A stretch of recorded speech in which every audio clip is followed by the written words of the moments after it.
wnaeth pawb. Gwnes I. In this video, you will learn how to ask the children in your class what they did or what they made. Beth wnes ti? What did you do? Or, what did you make? Dwedwch ar fy ôl I. Say after me. Beth wnes ti?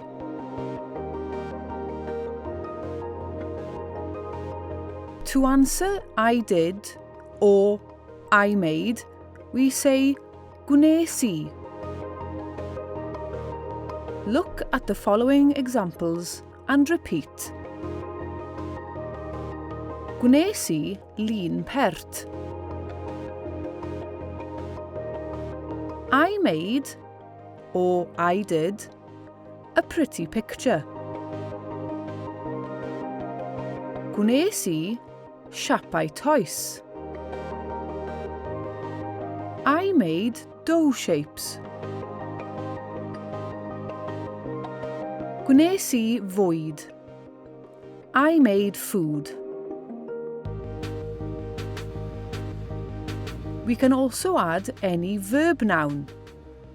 For example, cofio, gweld, eistedd, after this pattern, in order to make a past tense. The verb noun takes a treiglad meddal, soft mutation. Enghraifft. For example, gwnes I fwyta cinio. I ate lunch. Gwnes I beintio llun. I painted a picture.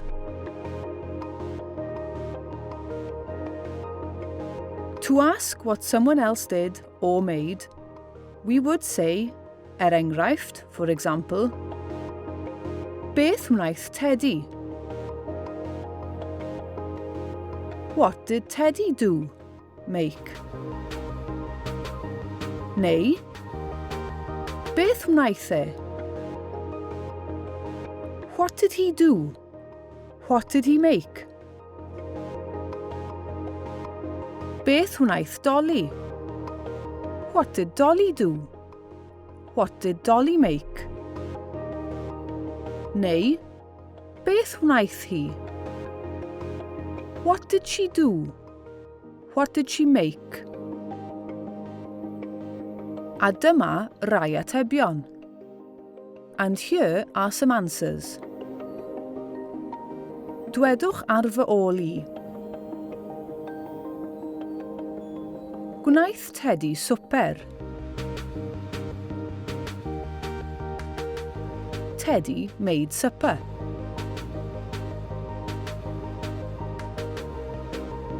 Gwnaeth e'r siopa. He did the shopping.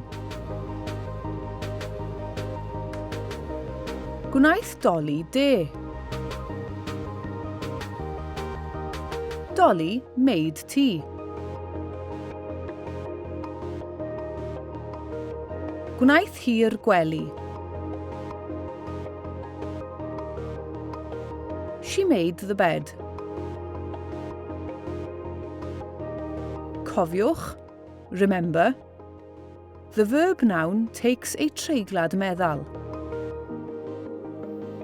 Gwnaeth Dolly de. Da iawn. Cofiwch, dych chi'n gallu gwylio'r fideo yma eto I adolygu. Remember, you can watch this video again if you wish to revise. Pob lwc!